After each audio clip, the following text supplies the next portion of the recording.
இருளின் அதிகாரத்திலிருந்து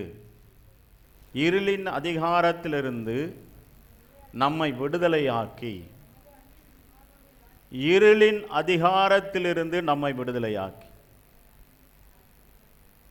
அப்போ ஆண்டவர் அந்தகார இருள், கர்த்தரை அறியாத வாழ்க்கையில் பாவ இருளில் வாழ்ந்திருந்த நம்மை விடுதலை ஆக்குவதற்காக ஆண்டவர் சங்கீதம் 22 வாசிக்கிறபடி ஏலி ஏலி லாமா சபக்தானி, என் தேவனே ஏன் என்னை கைவிட்டு. அந்த சங்கீதம் படிக்கும்போது உண்மையாகவே கிறிஸ்துவின் அன்புக்குள்ள இருக்கிற யாரா இருந்தாலும் அழுதுருவோம். என் தேவனே என் பகலில் கூப்பிடுகிறேன், உத்தரவு கொடீர், இரவில் கூப்பிடுகிறேன், எனக்கு அமைதல் இல்லை. அவ்வளோ பாடுகள் சொல்றார். இருளின் அதிகாரத்திலிருந்து, அந்தகார இருளிலிருந்து, பேதுரு சொல்லும்போது சொல்றார் அந்தகார இருளிலிருந்து. இங்க சொல்றார் இருளின் அதிகாரத்திலிருந்து நம்மை விடுதலையாக்கி, அன்பு சபையோரே, நம்மை அந்த இருளின் அதிகாரத்திலிருந்து நம்மை விடுதலையாக்கி தமது அன்பின் குமாரனுடைய ராஜ்யத்துக்கு உட்படுத்துமாய்க்கிற பிதாவை ஸ்தோத்திரிக்கிறேன். அப்ப குமாரனுடைய ராஜ்யம், குமாரனுடைய ராஜ்யத்துக்கு உட்படுத்தினார். எப்படி உட்படுத்தினார்? அவர் சிலுவையில் பலியானதினாலே, அவர் வெளியேற பெற்ற இரத்தத்தை நமக்காக சிந்தினதினாலே பாவிகளாக நம்மை, இருளில் இருந்த நம்மை அவருடைய ராஜ்யத்துக்கு, குமாரனுடைய ராஜ்யத்துக்கு உட்படுத்தினார். 1 பேதுரு 2:9 வாசிக்கும் போது, நீங்களோ உங்களை அந்தகாரத்திலிருந்து தம்முடைய ஆச்சரியமான ஒளியிடத்துக்கு வரவழைத்தவருடைய புண்ணியங்களை அறிவிக்கும்படி தெரிந்து கொள்ளப்பட்ட சந்ததியாகும், ராஜரீக ஆசாரிய கூட்டமாயும் பரிசுத்த ஜாதியாகவும் அவருக்கு சொந்த ஜனமாயும் இருக்கிறீர்கள். கர்த்தருக்கு நாம் சொந்த ஜனம், ராஜரீக ஆசாரிய கூட்டம், பரிசுத்த ஜாதியாய் மாற்றுவதற்காகத்தான் சங்கீதம் 22 சொன்னபடி, என் எலும்புகளெல்லாம் நாம் எண்ணலாம், அவர்கள் என்னை நோக்கி பார்த்து கொண்டிருக்கிறார்கள், என் வஸ்திரங்களை தங்களுக்குள் பங்கிட்டு என் உடையின் மேல் சீட்டு போடுகிறார்கள். ஆனாலும் கர்த்தாவே, நீர் எனக்கு தூரமாகாதேயும், என் பலனே எனக்கு சகாயம் பண்ண தீவிரித்துக் கொள்ளும், என் ஆத்துமாவை பட்டயத்திற்கும் எனக்கு அருமையானதை நாய்கள் துஷ்டத்தனத்துக்கும் தப்பிவியும், என்னை சிங்கத்தின் வாயிலிருந்து ரட்சியும். என்ன வேதனை! இன்றைக்கு சபையையும் ஊழியங்களிலும் அலட்சியமாய் நினைக்கிற நாம இயேசுவையே நம்ம அலட்சியப்படுத்துகிறோம். அவர் சிலுவையில் தொங்கினதை அலட்சியப்படுத்துகிறோம். 1 குறைய 40 கசடிகள் சரீரத்தில் அவர் ஏற்றுக்கொண்டதை நாம் அலட்சியப்படுத்துகிறோம். 6 மணி நேரம் ரத்தம் சொட்ட சொட்ட ஆவி பிரியும் போது எவ்வளோ போராடுறாரு ஆண்டவர், முடியல. அப்பதான் கடைசி சொல்றார், ஏலி ஏலி லாமா சபக்தானி, என் தேவனே ஏன் என்னை கைவிட்டே. பிதாவாகிய தேவன் அமைதி ஆயிட்டார், ஒன்றுமே பேசவில்லை.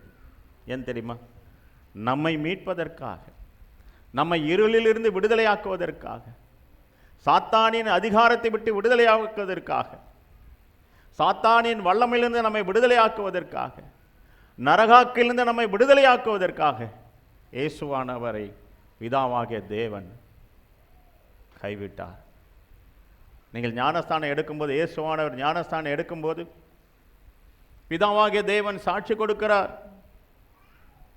பரிசுத்த ஆவியானவர் புறாரூபத்தில் இயேசு மேல் இறங்கி வரும்போது பிதாவாகிய தேவன் சொல்கிறார், இவர் என் நேசகுமாரன், இவர்கள் மேல் நான் அன்பாய் பிரியமாய் இருக்கிறேன் என்று சொல்கிறார்.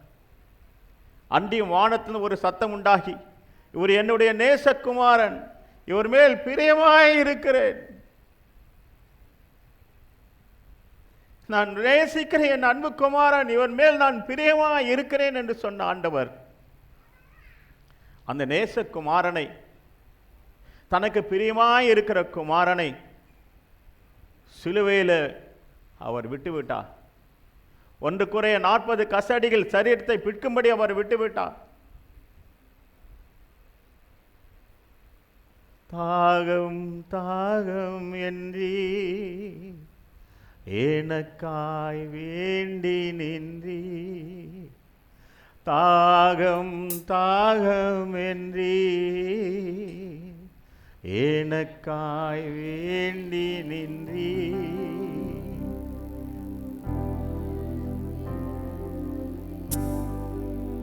துடிக்கும் தாயுள்ளமே தூய திரு ரத்தமே, துடிக்கும் தாயுள்ளமே அன்பே கல்வாரி அன்பே, உம்மை காண்கையிலே என் உள்ளம் உடையுதப்பா.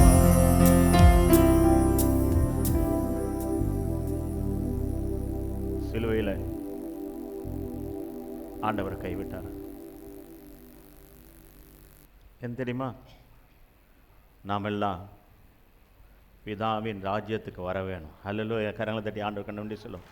நாம் எல்லாம் பிதாவின் ராஜ்யத்துக்கு நான் போக வேண்டும், பிதாவோடு கூட வாழ வேண்டும், பரலோக வாழ்வை வாழ வேண்டும் என்பதற்காக குமாரனை ஜீவ பலியாக பிதாவாகிய தேவன் அவர் ஒப்பு கொடுத்தார். யாத்திராகமம் 19ஆம் அதிகாரம் 6ஆம் வசனத்தில் அவங்களை பார்த்து சொல்லுகிறார், இஸ்ரவேல் ஜனங்களை பார்த்து, யாத்திராகமம் 19:6, நீங்கள் எனக்கு ஆசாரிய ராஜ்யமும் பரிசுத்த ஜாதியமாய் இருப்பீர்கள் என்று இஸ்ரவேல் புத்திரரோடு சொல்ல வேண்டிய வார்த்தைகள் என்றார். இங்கே எப்படியா? ஆசாரிய ராஜ்யம், பரிசுத்த ஜாதி. அப்பவே சொல்லிட்டார். பேதுரு இப்போ சொன்னார் புதிய ஏற்பாட்டில், பிதாவாகிய தேவன் முதலாவது சபையை உருவாக்கும் போதே சொல்லிட்டார் அவருக்கென்று. ரொம்ப ஆச்சரியமா இருக்கும். நீங்கள் எனக்கு ஆசாரிய ராஜ்யம், பரிசுத்த ஜாதி. எங்கிருந்து எடுக்கிறார்? இஸ்ரவேல் புத்திரரிடத்திலிருந்து எடுக்கிறார்.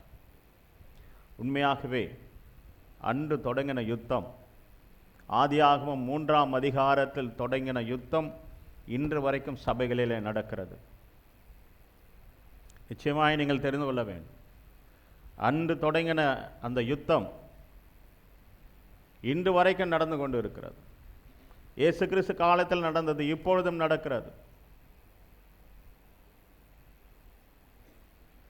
நான் இதுவரைக்கும் சொல்லாத ஒரு விஷயத்தை சொல்லுகிறேன். 2016 சபையில் ஒரு பிரிவு வந்தது. அப்போது ஒரு மாதத்துக்கு மேலாக நான் உபவாசித்து அழுகிறேன். என்ன ஆண்டவரே, ஏன் இப்படி ஒரு நிலைமை எனக்கு, ஏன் இப்படி ஒரு சூழ்நிலை என் வாழ்க்கையில்? கதறி கதறி ஆண்டவர் சமூகத்தில் அழுது கொண்டு இருக்கிறேன். அந்த நேரத்தில் ஆண்டோட பிரசன்னம் அந்த இடத்துல இறங்கி வந்தது. அவர் முகத்தை நான் தெளிவாக பார்க்கிறேன்.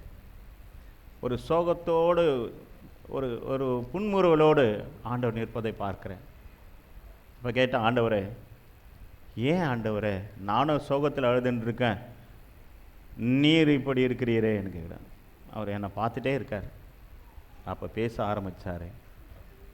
அப்பா, உன் சபையில் எவ்வளோ பேருப்பா போனாங்க? ஒரு 60-70 பேர் மேலே போயிட்டாங்க ஆண்டவரே. நான் என்ன பண்ணுறதுன்னு தெரியல, நான் ஒருத்தையுமே நான் உங்களுக்கு செய்யலையே. அப்போ அமைதியாக திரும்ப பார்க்குறாரு. உண்மையாக சொல்கிறேன், ஏம்பா, உன் சபையில் 60 பேர் போயிட்டாங்க, 70 பேர் போயிட்டாங்கன்னு அழுகிறையே, ஏன் சபையிலிருந்து 1/3 பங்கு போயிட்டாங்களே, நான் என்ன செய்யன்னு கேட்டார். என்னதான் சொல்றாரு ஆண்டவர்னு எனக்கு புரியல. எனக்கு அப்போ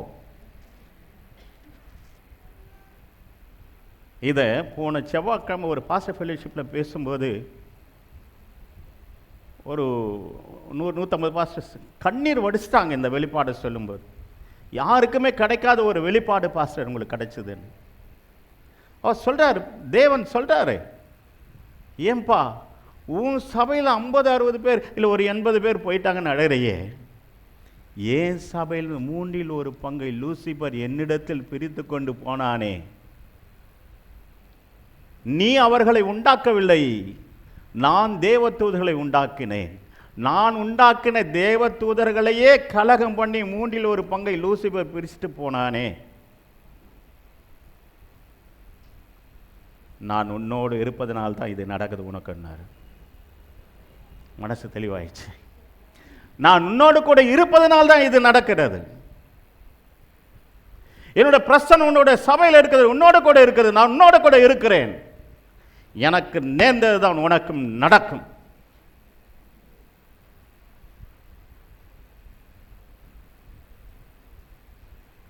அப்பதான் வசனத்தை சொன்னார். வெளிப்படுத்த விசேஷம் 12ஆம் அதிகாரம் 4ஆம் வசனத்தில் சொல்லும்போது, ஒளி சர்ப்பமானது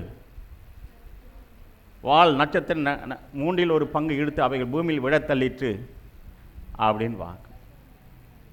1/3 இழுத்து பூமியில் விழத்தள்ளி விழப்பட்டது தான் இங்கே இன்ன வரைக்கும் நம்ம கிரியை செஞ்சுட்டு இருக்கு. அப்போ தேவனுடைய ராஜ்யத்தை விட்டு மனிதர்களை பிரிக்க சாத்தான் போராடி கொண்டு இருக்கிறார். நல்ல சபைகளை விட்டு ஜனங்களை பிரிப்பதற்காக இந்த வரைக்கும் சாத்தான் போராடி கொண்டு இருக்கிறார். அன்றைக்கு KM ஜான்சன் IPC அவர் சபையில் நிறைய பேர் போயிட்டாங்க. அவர் ஒய்ஃபு பிள்ளைங்களாம் அமெரிக்காவில் இருக்காங்க. இந்த வீடியோ இருக்காங்க.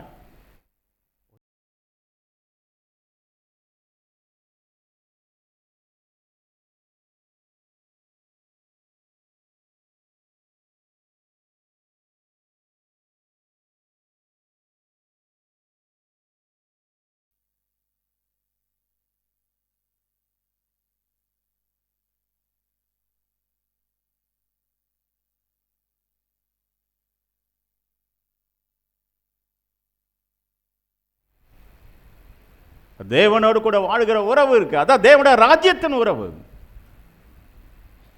நீங்கள் தேவனுடைய ராஜ்யத்துக்கு சொந்தமானவர்கள், தேவனுக்கு சொந்தமானவர்கள், அவருடைய சொந்த ஜனங்கள், அவர் ராஜ்யத்தின் புத்திரர்கள். நீங்கள் யாரும் அனாதை அல்ல. தேவனுடைய ராஜ்யத்தின் புத்திரர்கள் நீங்கள். ஒவ்வொருவரும் தேவனுடைய ராஜ்யத்தின் அங்கம். நீங்கள் எனக்கு பரிசுத்த ஆசாரிய ராஜ்யம் என்று ஆண்டவர் சொல்லுகிறார். அதனால்தான் யோவான் 18ஆம் அதிகாரம் 36ஆம் வசனத்தில் சொல்லும்போது அவர் சொல்றார், என் ராஜ்யம் இவ்வுலகத்துக்குரியது அல்ல. இந்த ராஜ்யம் இந்த உலகத்துக்குரியது அல்ல. ஆகவே கிறிஸ்தவம் என்பது இந்த உலகத்துக்குரிய ராஜ்யம் அல்ல, பரலோகத்துக்குரிய ராஜ்யம். பரலோகத்தின் ராஜ்யத்தின் அங்கத்தினராக இருக்கிறோம். அதான் சொல்றாரு, என் ராஜ்யம் இவ்வுலகத்துக்கு உரியதல்ல, என் ராஜ்யம் இவ்வுலகத்துக்குரியதானால் நான் யூதருக்கு ஒப்புக்கொடாதபடி என் ஊழியக்காரர்கள் போராடி இருப்பார்களே, இப்படி இருக்க என் ராஜ்யம் இவ்விடத்துக்குரியது அல்ல. என அன்பானவர்களே, நம்முடைய ராஜ்யம் பிதாவின் ராஜ்யத்தில் நம்மை சேர்த்திருக்கிற கிறிஸ்துவின் ராஜ்யத்தில் வாழ்கிற நாம இந்த உலகத்திற்குரியது அல்ல. நம்முடைய ராஜ்யம் பரலோக ராஜ்யத்தின் பங்காளிகள் நாம. ஹல்லேலூயா, ஹல்லேலூயா. நாம் பரலோக ராஜ்யத்தின் பங்காளிகள். பரமட ஜபம் எப்படி ஏறெடுக்கிறோம்? பரமண்ட இருக்கிற எங்கள் பிதாவே, உமது நாமம் பரிசுத்தப்படுவதாக, உம்முடைய ராஜ்யம் வருவதாக, உம்முடைய ராஜ்யம் வருவதாக. அப்படிதான் நாம் ஜெபிக்கிறோம். ஹல்லேலூயா, ஹல்லேலூயா. உம்முடைய ராஜ்யம் வருவதாக என்று சொல்லி ஜெபிக்கிறோம்.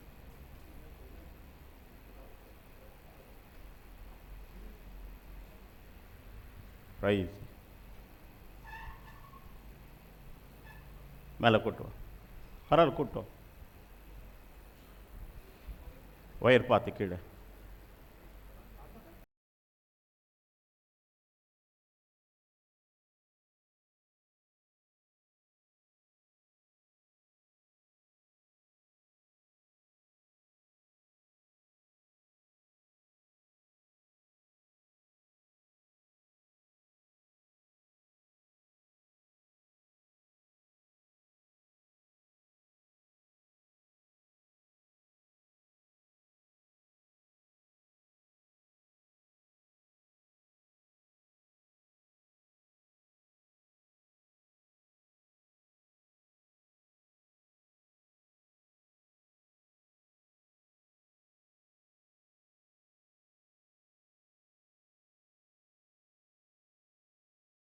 ஆகவே மத்தேயு 6:33 அதான் சொல்றார். மத்தேயு 6:33 அதான் சொல்றார். படிங்க. முதலாவது தேவனுடைய ராஜ்யத்தை அவர் நீதியின் தேடுங்கள். முதலாவது என்ன பண்ணணுமா? நாம தேவனுடைய ராஜ்யத்தையும் அவர் நீதியும் தேடுங்கள். சபையே முதலாவது தேட வேண்டியது தேவனுடைய ராஜ்யத்தையும் அவர் நீதியும் தேடுங்கள். பின்பு மற்றதுக்காக ஓடி ஓடி உழைத்து கொண்டு இருக்கிற நாம் முதலாவது தேவனுடைய ராஜ்யத்தையும் அவர் நீதியும் தேடுங்கள், பிறகு எல்லாம் உங்களுக்கு கூட கொடுக்கப்படும். முதலாவது தேட வேண்டியது தேவனை. முழு இருதயத்தோடும் முழு மனதோடும் முழு ஆத்மாவோடும் முழு பலத்தோடும் அவரை தேட வேண்டும். ஹல்லேலூயா, ஹல்லேலூயா. ஆகவே நாம் எப்படி தேவனுடைய ராஜ்யத்தின் புத்திரராக இருக்கிறோம்? எந்த வகையில் நாம் தேவனுடைய ராஜ்யத்தின் புத்திரராக இருக்கிறோம்? இது செஞ்சா நீ தேவனுடைய ராஜ்யத்தின் புத்திரர். யோவான் இங்க நிக்கோதேமு வரார், இயேசு கிட்ட வரார். ஆண்டவரே, தேவன் உங்களோடு இல்லாவிட்டால் இப்படிப்பட்ட அற்புதங்களை செய்ய முடியாதே என்று சொல்லும்போது சொன்ன விஷயம் என்ன? வாசிங்க. யோவான் 3:3 வரைக்கும் வாசிப்போம். இயேசு அவனுக்கு பிரதியுத்தரமாக, ஒருவன் மறுபடியும் பிறவாவிட்டால் தேவனுடைய ராஜ்யத்தை காண மாட்டான் என்று மெய்யாகவே மெய்யாக உங்களுக்கு சொல்லுகிறேன். முதிர் வயதால் இருக்கையில் எப்படி பிறப்பான்? தாயின் கர்ப்பத்தில் 2ஆம் தரம் பிரவேசித்து பிறக்க கூடுமோ என்றார்.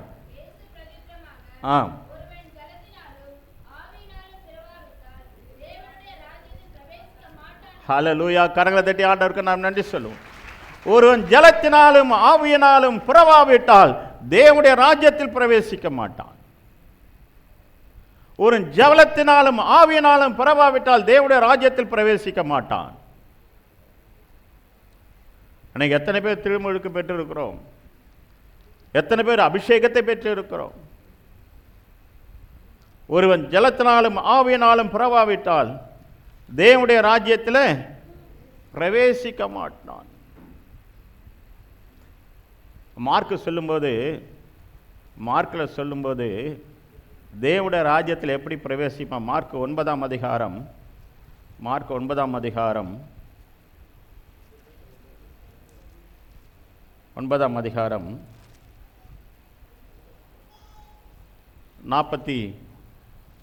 வாசிக்கிறோம். உன் கை உனக்கு இடல் உண்டாக்கினால் அதை தரித்து போடு. நீ 2 கையுடனே அவியாத அக்கில் நரகத்தில் போவதை பார்க்கிலும் ஊனனாய் பிரவேசிப்பது உனக்கு நலமாயிருக்கும். உனக்கு கை உனக்கு இடரல் உண்டாக்கினால் அதை தரித்து போடு. நீ அவியாத நரகத்தில் போவதை பார்க்கிலும் ஊனனாய் ஜீவனுக்குள் பிரவேசிப்பது உனக்கு நலமாயிருக்கும். அப்போ ஊனனா இருந்தாலும் பரவாயில்ல, நீ என்ன பண்ணுமா? தேவனுடைய ராஜ்யத்தில் நீ பிரவேசிக்கணும். அடுத்து சொல்றார், அங்கே அவர்கள் புழு சாகாமலும் அக்கினி அவியாமல் இருக்கும். அங்கே அவர்கள் புழு சாகாமலும் அக்கினி அவியாமலும் இருக்கும். அதுதான் வாசிக்கிறோம் 16 லூக்கா 16 ஐஸ்வர்யவான், ஐயோ அக்கினியில் வேகிறேனே, ஒரு சொட்டு தண்ணீரை எனக்கு கொடுக்க வேண்டுமே, லாசரு விரல் நுனியில் தொட்டு ஒரு சொட்டு தண்ணீர் கொடுக்க வேண்டுமே, கதறோம். இன்னைக்கு சபையே எதற்காக சபைக்கு வருகிறோம்? ஏன் சபைக்கு வருகிறோம்? ஏன் தேவனை தேட வேண்டும்?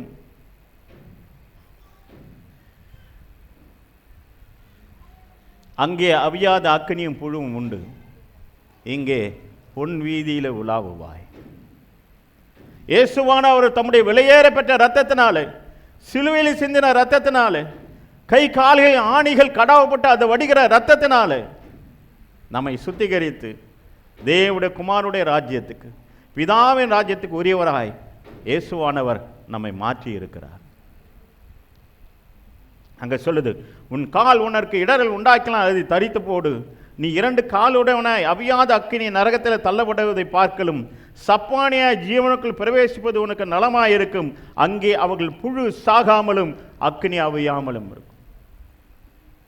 கால் இல்லாட்டாலும் பரவாயில்லடா, கையில்லாட்டாலும் பரவாயில்லடா, பெரிய விஷயமே இல்லை. ஆனால் அங்கே மட்டும் போயிடக்கூடாது, அங்கே மட்டுமே போயிடக்கூடாது.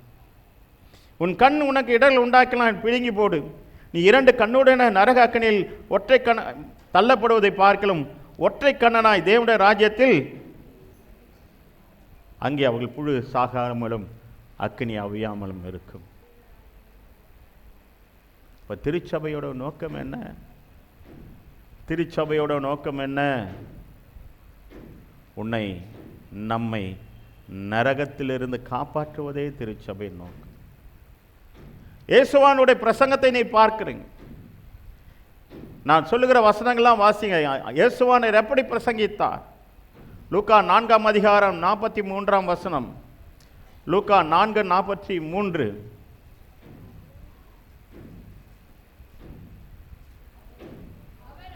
அவரோ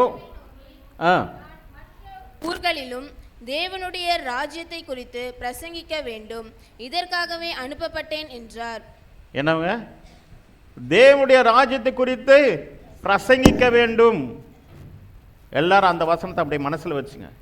8:1 லூக்கா 8:1 என்ன சொல்றாரு? அவர் பட்டணத்தோறும் கிராமத்தோறும் பிரயாணம் பண்ணி தேவனுடைய ராஜ்யத்துக்குரிய நற்செய்தியை கூறி பிரசங்கித்து வந்தார். 12 அவரோடு கூட இருந்தார்கள். லூக்கா 9:2.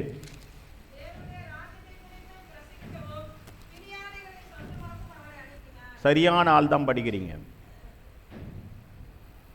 என் அருமை ஊழியக்காரர்களே, நீங்கள் ஊழியத்துக்கு போகிறீர்கள். அன்பு சகோதரனே சகோதரியை ஊழியத்துக்கு போகிறீர்கள். ஊழியன்னு ரொம்ப சாதாரணமாக சொல்லிட்டு போறீங்க. அது என்ன தெரியுமா? தேவனுடைய ராஜ்யத்தின் சுவிசேஷத்தை சுமந்து போகிறீர்கள். தேவனுடைய ராஜ்யத்தை குறித்து பிரசங்கிக்க போகிறீர்கள். தேவனுடைய ராஜ்யத்தின் சுவிசேஷமாக மற்றவர்களுக்கு அறிவிக்க போகிறீர்கள். நீங்கள் உலக வேலை அல்ல, தேவனுடைய ராஜ்யத்தின் பணிகளை நீங்கள் செய்கிறீர்கள் என்பதை நீங்கள் புரிந்து கொள்ளுங்கள். 60ஆம் வசனம் 9:60. 9:60.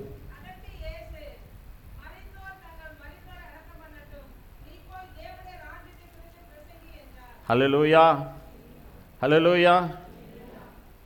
என்ன அழகான வார்த்தை பாருங்க. 60ஆம் வசனம். மரித்தோர் தங்கள் மரித்தோரை அடக்கம் பண்ணட்டும். என்ன நீ போய் அவன் சொல்றான், ஒருத்தன் என்னை பின்பற்றி வா என்று இயேசுவானவர் ஒருவனை கூப்பிடுகிறார். அதற்கு அவன், ஆண்டவரே, முன்பு போய் என் தகப்பனை அடக்கம் பண்ண எனக்கு உத்தரவு கொடுக்க வேணும். நான் போய் எங்கள் அப்பா இறந்துட்டாங்க, அவர் அடக்கம் பண்ண வேணும், எனக்கு உத்தரவு கொடுங்க, நான் போகிறேன். அதுக்கு ஆண்டவர் என்ன திரும்ப சொன்னார்? மரித்தோர் தங்களில் மரித்தோரை அடக்கம் பண்ணட்டும். மரித்தோர் தங்களில் மரித்தோரை அடக்கம் பண்ணட்டும். பாவத்தில் மரித்து போன, அக்கிரமங்களில் மரித்து போன அவர்கள், சரீர பிரகாரம் மரித்து போன இவனை அவர்கள் அடக்கம் பண்ணட்டும். ஐயா, நீ என்ன தெரியுமா பண்ணோம்? வா, உங்க அப்பா ஏற்கனவே மரிச்சு போயிட்டாரு, இனி உனக்கு வேலை இல்லை. அந்த மரித்தோர்கள் மரித்து போன இவரை அடக்கம் பண்ணட்டம்பா. உன்னுடைய வேலை என்னன்னா தேவனுடைய ராஜ்யத்தை பிரசங்கி. அல்லேலூயா. நீ போய் தேவனுடைய ராஜ்யத்தை குறித்து பிரசங்கி. அப்ப நமக்கு கொடுக்கப்பட்ட கட்டளை தேவனுடைய ராஜ்யத்தை குறித்து பிரசங்கி. போ,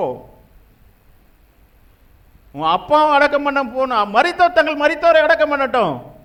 ஏற்கனவே அவன் தூக்கி 4 பேர் தூக்குறான் தெரியுமா பாடைய? அவன் ஏற்கனவே மரிச்சு போனவன் தான் பாவத்தில். இவன் சரீர பிரகாரம் மரிச்சு போனவன். அந்த மரித்தவன் மரித்தவனை அடக்கம் பண்ணட்டும். நீ வாப்பா, தேவனுடைய ராஜ்யத்தை பிரசங்கி. வா, ஜீவனுள்ள தேவனுடைய ராஜ்யத்தை பிரசங்கி. அந்த ஜீவனுள்ள தேவனுடைய ராஜ்யத்தை பிரசங்கிக்கிறது தான் ஊழியக்காரராகிய நீங்களும் நானும் இந்த நாளில் செய்ய வேண்டிய முக்கியமான வேலை. ஹல்லேலூயா. இன்னொருத்த சொல்றான், வேறொரு நோக்கி, ஆண்டவரே உம்மை பின்பற்றுவேன், ஆனால் முன்பு நான் போய் வீட்டில் இருக்கிற அனுப்பிவித்துக் கொண்டு வரும்படி எனக்கு உத்தரவு கொடுக்க வேண்டும். வீட்டில் போய் சொல்லிட்டு வந்துடுறேனே சொல்றாரே, கலப்பையின் மேல் தன் கையை வைத்து பின்னிட்டு பார்க்கணும் எவனும் தேவனுடைய ராஜ்யத்துக்கு தகுதியுள்ளவன் அல்ல. என் அன்பு ஊழியக்காரர்களே, அன்பு உள்ள சகோதரனே சகோதரியே, கலப்பை மேல் கை வைத்து விட்டு பின்னிட்டு பார்க்கிறவன் தேவனுடைய ராஜ்யத்துக்கு, நீங்கள் செய்கிறது தேவனுடைய ராஜ்யத்தின் பணி. சபை என்பது தேவனுடைய ராஜ்யம். சபை என்பது தேவனுடைய ராஜ்யம். இங்க இருக்கணும் தான் அந்த ராஜ்யம் அங்க இருக்க முடியும். நீங்க தேவனுடைய ராஜ்யத்தின் அங்கத்தினர்கள், தேவனுடைய ராஜ்யத்தின் அங்கத்தினர்கள். அதே லூக்கா 10ஆம் அதிகாரம் 9ஆம் வசனம் வாசிக்கும் போது, லூக்கா 10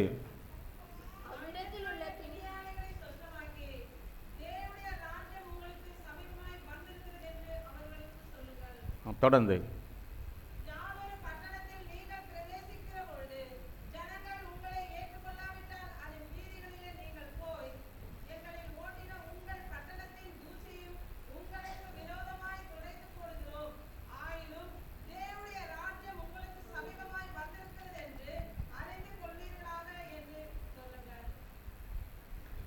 ஹல்லேலூயா. எத்தனை பேர் இந்த வசனத்தை ஆழமாக கவனிக்கிறீங்க? திரும்ப 9ஆம் வசனம்,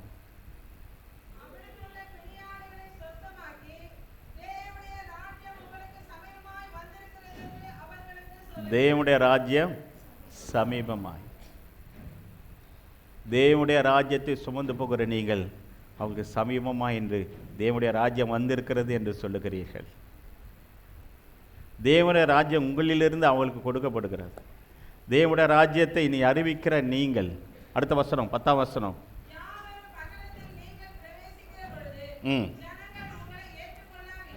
ஜனங்கள் உங்களை ஏற்றுக்கொள்ளாவிட்டால் நீங்கள் போய்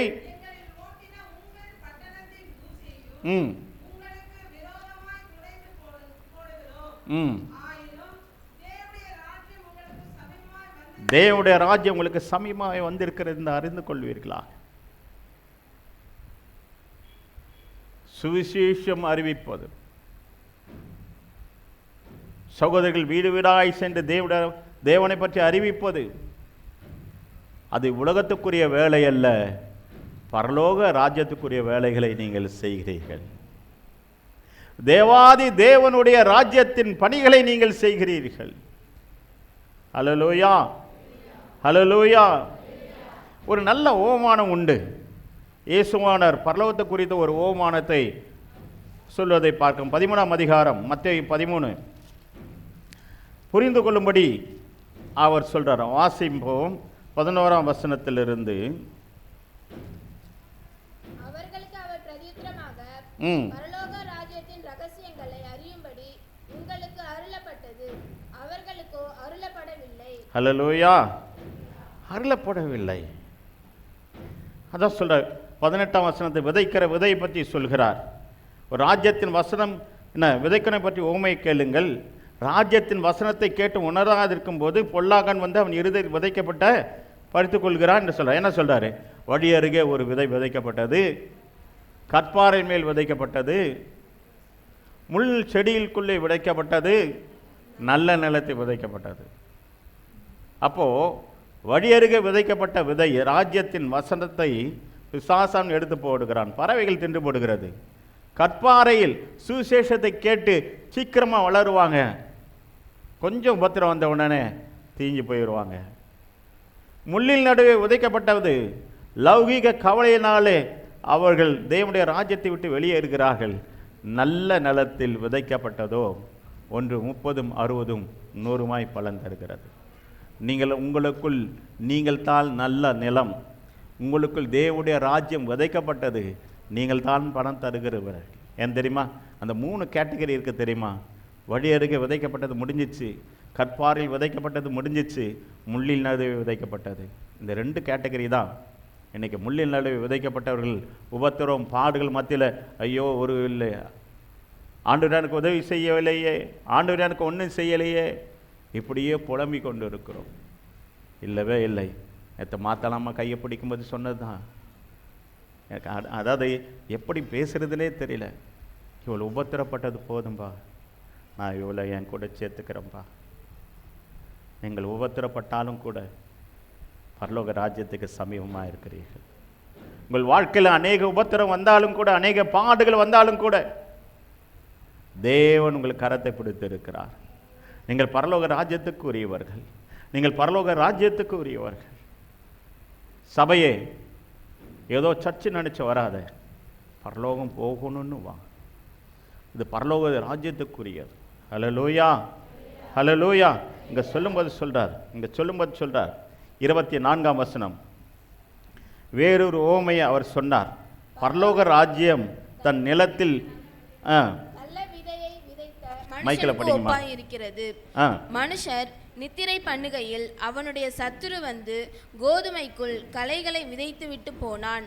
பயிரானது வளர்ந்து கதிர்விட்ட போது களைகளும் காணப்பட்டது. வீட்டெஜமானுடைய வேலைக்காரர் அவனிடத்தில் வந்து, ஆண்டவனே, நீர் உமது நிலத்தில் நல்ல விதையை விதைத்தீரல்லவா, பின்னை அதில் களைகள் எப்படி உண்டானது என்றார்கள். அதற்கு அவன், சத்துரு அதை செய்தான் என்றான். அப்பொழுது வேலைக்காரர், நாங்கள் போய் அவைகளை பிடுங்கி போட உமக்கு சித்தமா என்று கேட்டார்கள். அதற்கு அவன், வேண்டாம், களைகளை பிடுங்கும் போது நீங்கள் கோதுமையும் கூட வேரோடு பிடுங்காதபடிக்கு 2ஐயும் அறுப்பு மட்டும் வளர விடுங்கள்.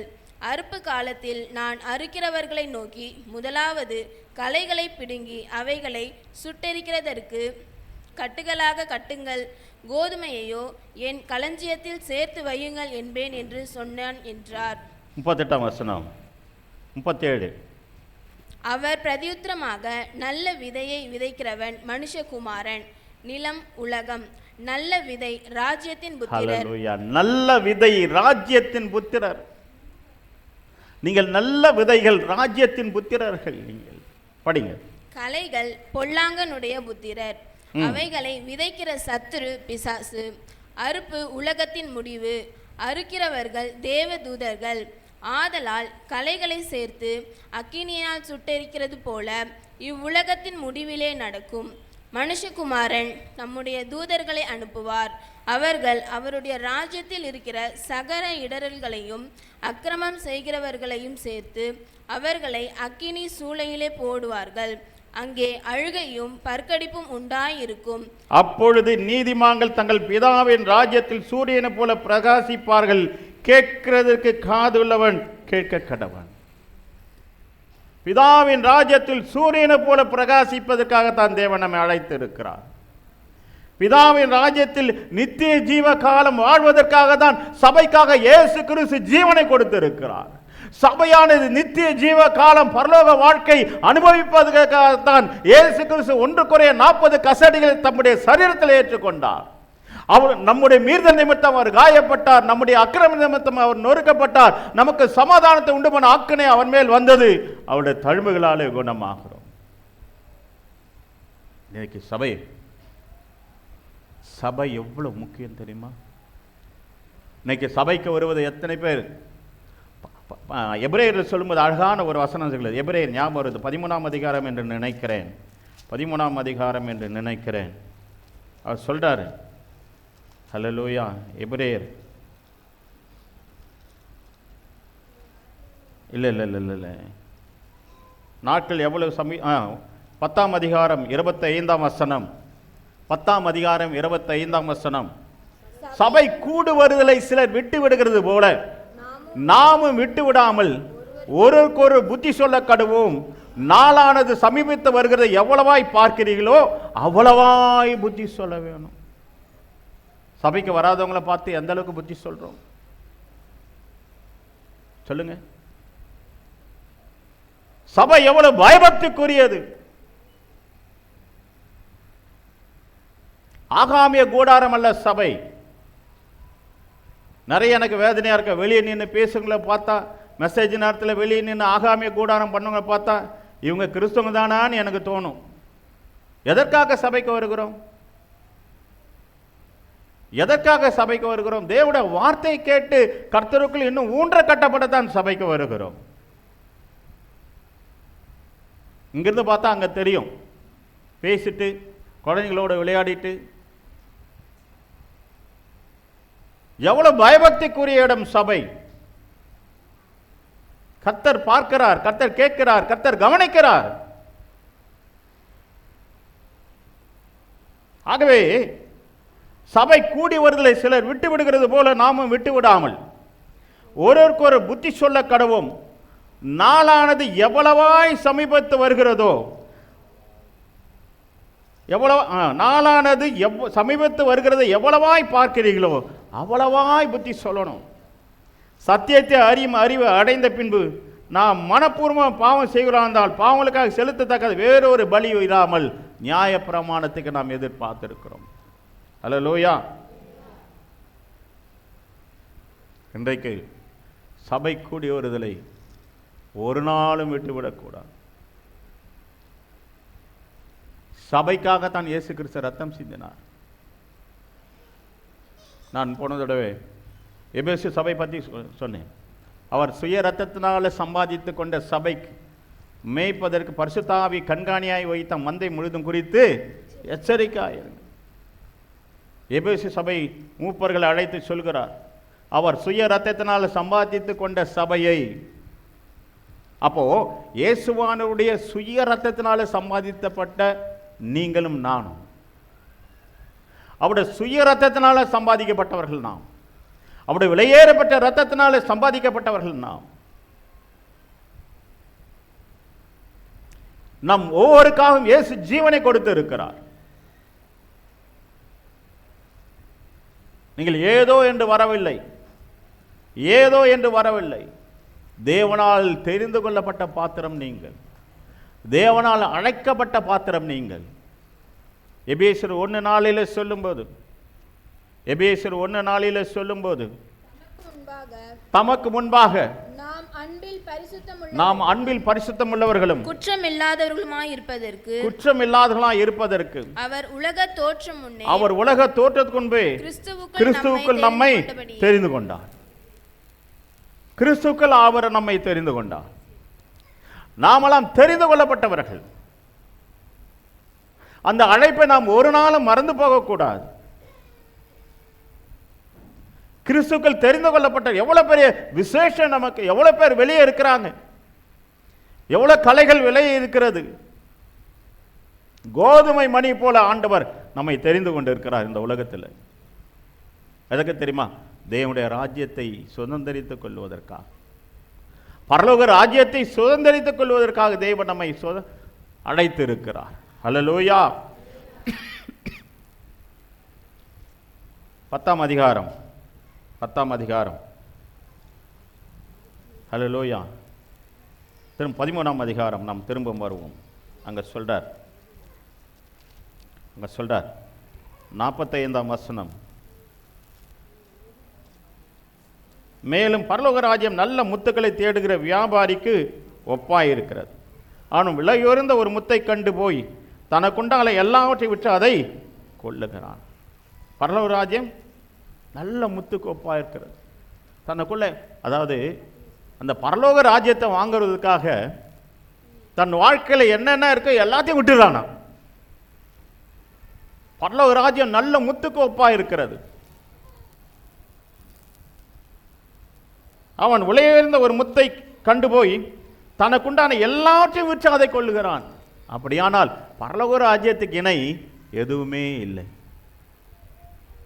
பரலோக ராஜ்யத்துக்கு இணை எதுவுமே இல்லை. அதுக்கு முந்த வசனம் சொல்லுது, 44ஆம் வசனம், நிலத்தில் புதைந்திருக்க பொக்கிஷத்துக்கு ஒப்பாயிருக்கிறது. அது ஒரு மனுஷன் கண்டு மறைத்து அதை பற்றிய சந்தோஷத்தினாலே தனக்கு உண்டானத்தை எல்லாவற்றையும் விட்டு அந்த நிலத்தை கொள்ளுகிறான். பரலோக ராஜ்யம் எப்படியா? நிலத்தில் மறைந்திருக்கிற பொக்கிஷத்தை போல் இருக்கிறது. அந்த பரலோக ராஜ்யத்தை தான் பெற்றுக்கொள்வதற்காக எல்லாவற்றையும் இழக்கிறான் ஒரு மனிதன். பரலோக ராஜ்யம் முத்துக்கு இணையாய் இருக்கிறது. அதை தான் பெற்றுக்கொள்வதற்காக எல்லாவற்றையும் ஒரு மனிதன் இழந்து போகிறான். எனக்கு அன்பானவர்களே, அழைக்கப்பட்ட தேவ ஜனமே, பரிசுத்த ஜாதியே, சொந்த ஜனமே, ஆசாரிய ராஜ்யமே,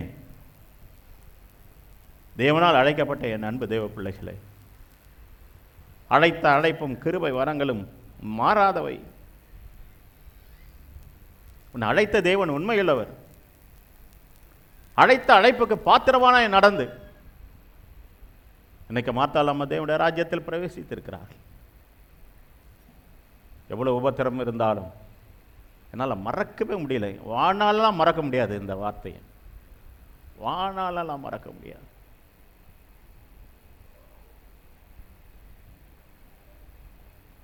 கர்த்தருக்குள் மரிக்கிறவர்கள் இது முதல் பாக்கியவான்கள் என்று எழுது. சாவல ஒரு பாக்கியம். ஐயோ செத்துட்டாங்களே அழுவோம். ஆவியார் என்ன சொல்றாரு? எல்லாரும் செத்துட்டாங்களே ஓன்னு அழுது போய் நிற்கிறோம். ஆவியார் என்ன சொல்றாரு? கர்த்தருக்குள் மரிக்கிறவர்கள்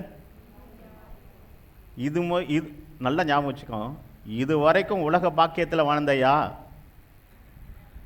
இது முதல் நீ எதில் வாழ்ந்த? உலகம் கொடுக்கிற பாக்கியத்தில் வாழ்ந்தாய். இன்று கர்த்தர் கொடுக்கிற பாக்கியம், கர்த்தருக்குள் மரிக்கிற பாக்கியம், அது இன்னைக்கு ஆண்டவர் கொடுத்த. கர்த்தருக்குள் மரிக்கிறவர்கள் இது முதல் பாக்கியவான்கள் என்று எழுது.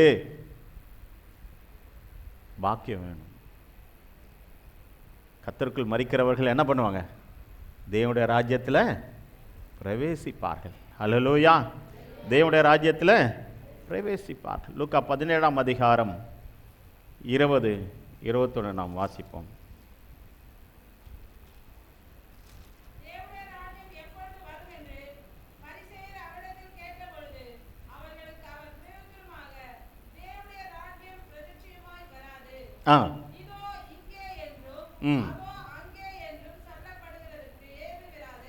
அல்லேலூயா.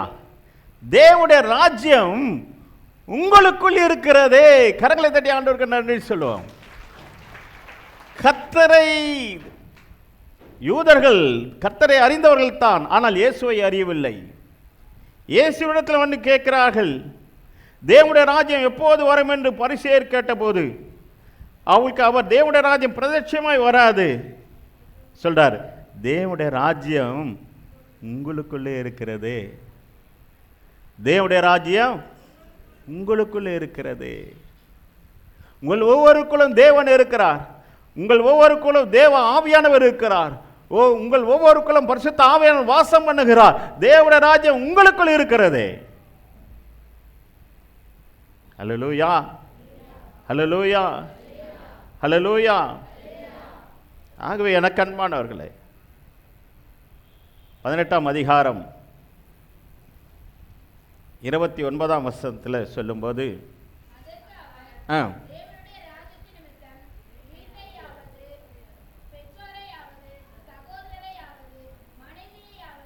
பிள்ளைகளையாவது விட்டுவிட எவனும் இம்மையிலே அதிகமானவைகளையும் மறுமையிலே நித்திய ஜீவனையும் அடையாமல் போவதில்லை என்று உங்களுக்கு சொல்லுகிறேன் என்றார். தன் சீடர்களை பார்த்து சொன்னார், தேவனுடைய ராஜ்யத்தின் நிமித்தம் வீட்டையாவது பெற்றோரையாவது சகோதரையாவது மனைவியாவது பிள்ளைகளாவது விட்டுவிட்ட எவனும். எனக்கு ஒரு நல்ல சம்பவம் ஞாபகம் வருது. நல்ல சம்பவம் ஞாபகம் வருது. நான் எட்டியாபுரத்தில் எங்கள் அப்பா அம்மாவோட 12 வருஷம் ஒன்றா இருந்தோம். எத்தனை வருஷம்? எங்கள் அப்பா அம்மானா எனக்கு உயிர் போல, உயிர் போல.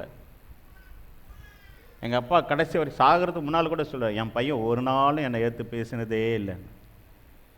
அப்படிப்பட்ட அப்பா ஒரு நாள் கூப்பிட்டார். எங்கள் அம்மா சொல்லியிருப்பாங்கன்னு நினைக்கிறேன். சொல்லி, டேய், உன் சாமிக்கும் எங்கள் சாமிக்கும் ஒத்து வராது, நீ வீட்டை விட்டு வெளியே போடான்னார். உன் சாமிக்கும் என் சாமிக்கும் ஒத்து வராது, நீ வீட்டை விட்டு வெளியே போடான்ட்டார்.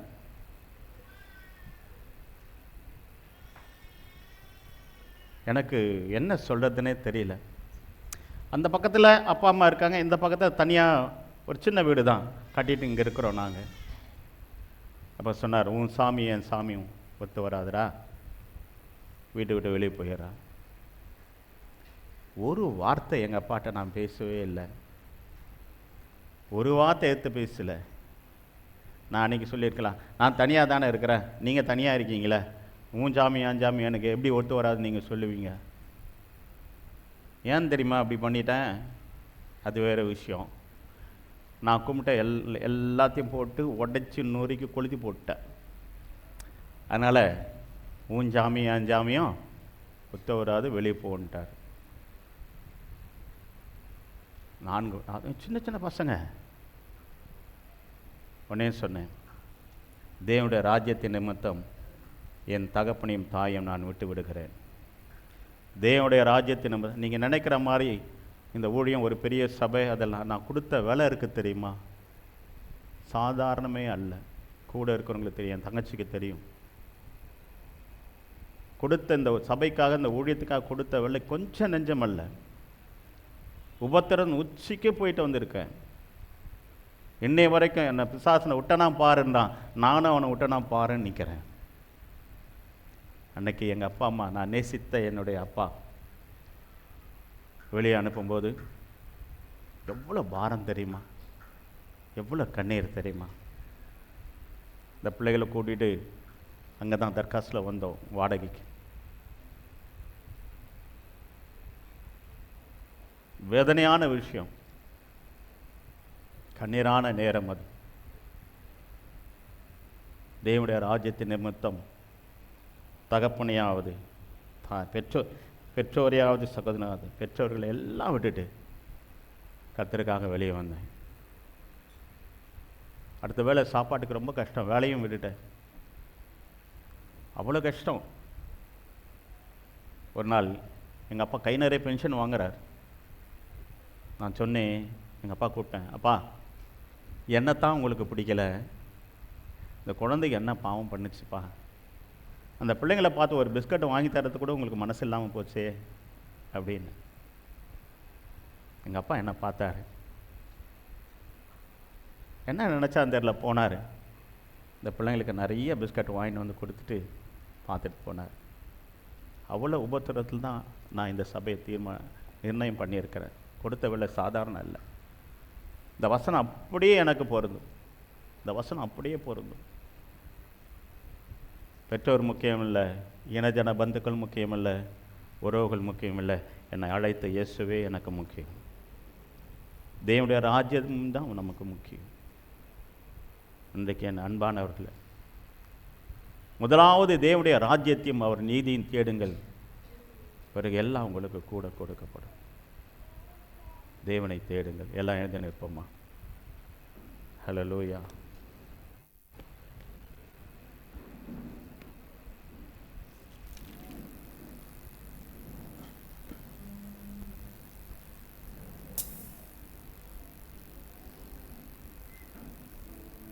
சிங்ககேபியில் நான் இருந்தேன், அவர் என்னோடு அமர்ந்திருந்தார். சுட்டெரிக்கும் கிணி நடந்தே பனி துளியாய் என்னை நினைத்தார். சிங்ககேபியோ துளை நெருப்போ அவர் என்னை காத்திடுவார். கேபியோ துளை நெருப்போ அவர் என்னை காத்திடுவார். அவரே என்னை காப்பவர், அவரே என்னை காண்பவர், அவரே என்னை காப்பவர், அவரே என்னை காண்பவர். துளை நெருப்போ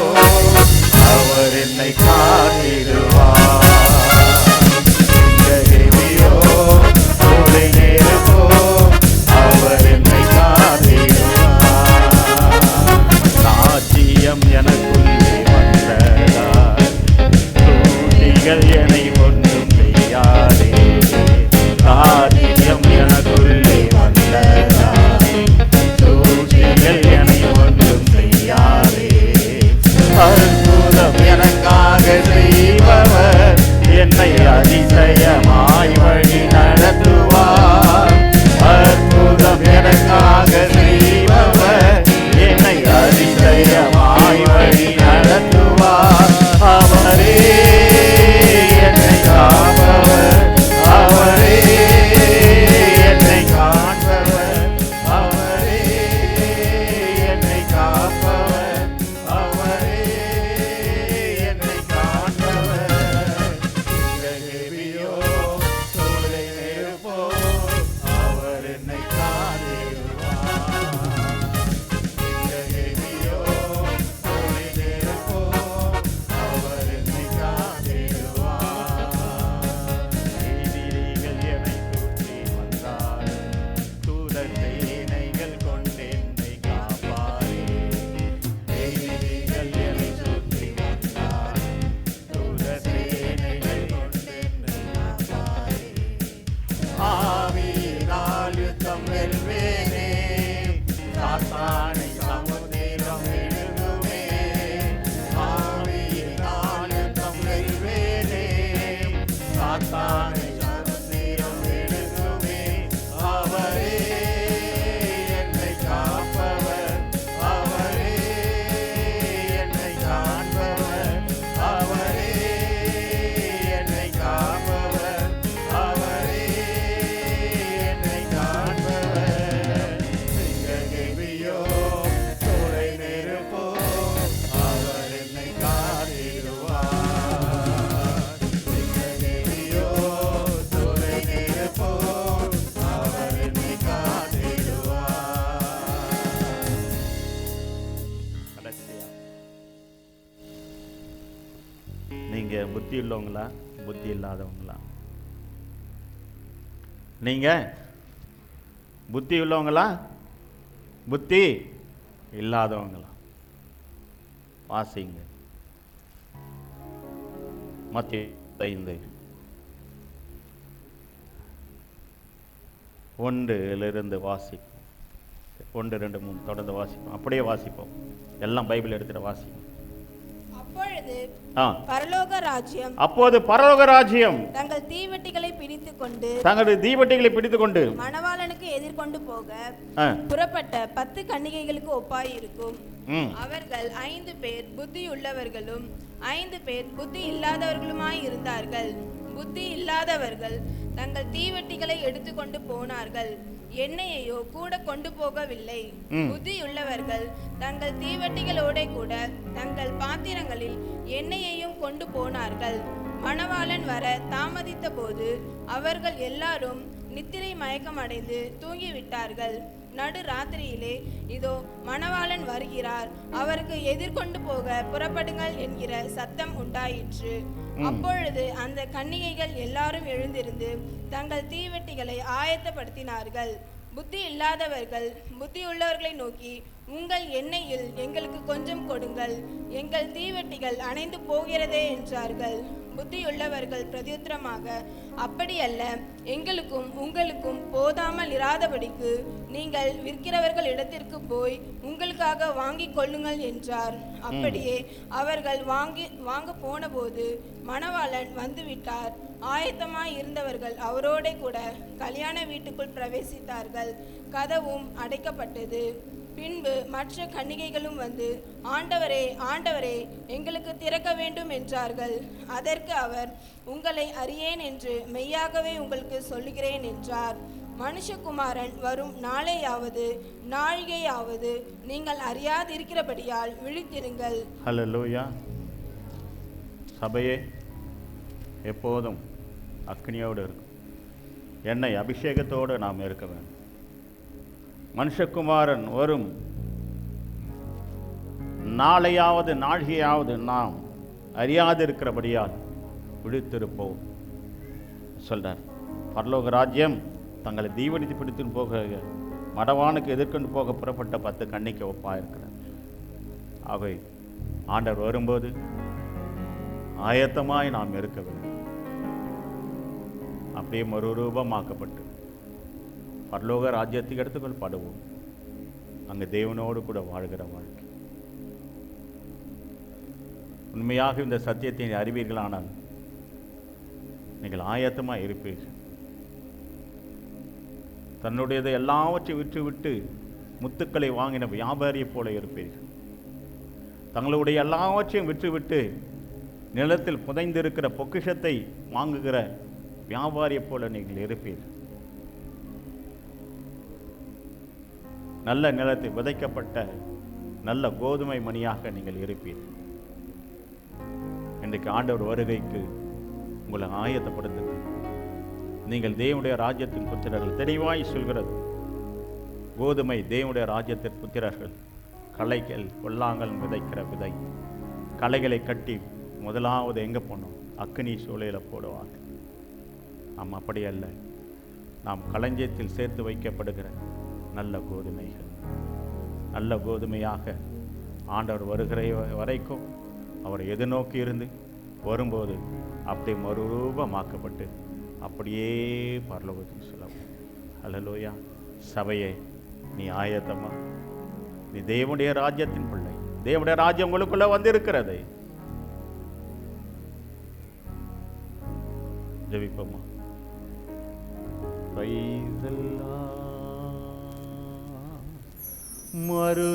மறுரூபமாக்கிடும்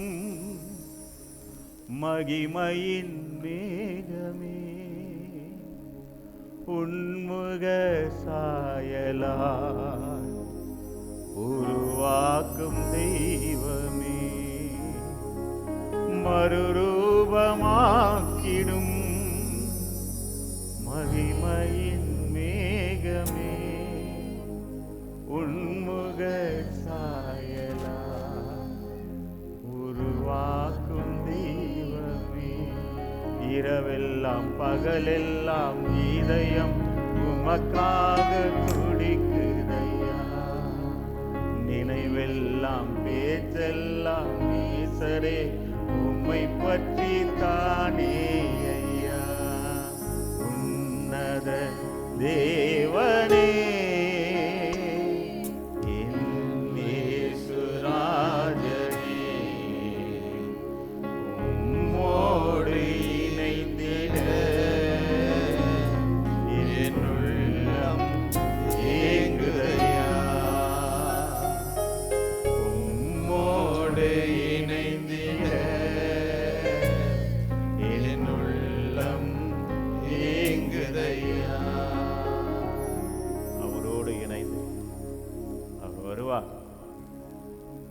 ராஜ்யத்தின் புத்திரராகிய உங்களை நம்மோடு அழைத்து கொண்டு நித்திய ஜீவகாலம் வாழ்கிற ஒரு மேன்மையுள்ள வாழ்க்கையை சபையை உனக்கு தேவன் வைத்திருக்கிறார். 10 கன்னிகைகளைப் போல 5 கன்னிகைகள் புத்தி இல்லாதவர்கள், 5 கன்னிகைகள் புத்தியுள்ளவர்கள். நாம் புத்தியுள்ள கன்னிகையாய் ஆண்டவர் வருகையில் காணப்பட ஆண்டவர் உதவி செய்யட்டும். கண்களை மூடி ஜெபிப்போமா? பாஸ்டர் ஆரோன் ஜெபிப்பாங்க. அடியேன் ஆசீர்வாதம் சொல்லி முடிக்கிறேன். ஜெபிக்கலாம். கிருபை இரக்கம் நிறைந்த நல்ல ஆண்டவரே, நன்றியோடு நாங்கள் துதிக்கிறோம், ஸ்தோத்தரிக்கிறோம். இதுவரையில் எங்கள் நடத்தி வந்த உமது கிருபை, உம்முடைய தயவு பெரியது சுவாமி. இனியும் தெய்வம் தாங்க நடத்தும் நாங்கள் ஜெபிக்கிறோம். இன்னும் வரும் காலங்களிலே இன்னும் அதிகமாக ஜெபிக்க, உபவாசிக்க, கர்த்தருடைய வருகைக்கு ஆயத்தமாக தேவன் கிருபை திரும்பி நாங்கள் ஜெபிக்கிற ஆண்டவரே. அப்பா, இசைக்கேலை பார்த்து நீங்கள் சொன்னீங்க, இந்த ஜனத்துக்கு உன்னை காவலனாக வைக்கிறேன், நீ ஆயத்தப்படு, உன்னோடு இந்த கூட்டத்தை ஆயத்தப்படுத்து என்று சொன்னது போல நாங்கள் ஒவ்வொரும் ஆயத்தப்பட, அநேக ஜனங்களை கர்த்தருக்குள்ளே ஆயத்தப்படுத்த கர்த்தர் கிருபை திரும்பி நாங்கள் ஜெபிக்கிறோம். மகிமை உமக்கு உண்டாவதாக. இயேசுவின் நாமத்தில் வேண்டுகிற நல்ல பிதாவே, ஆமென். ஆசீர்வாதம் பெற்றுக்கொள்ளலாம்.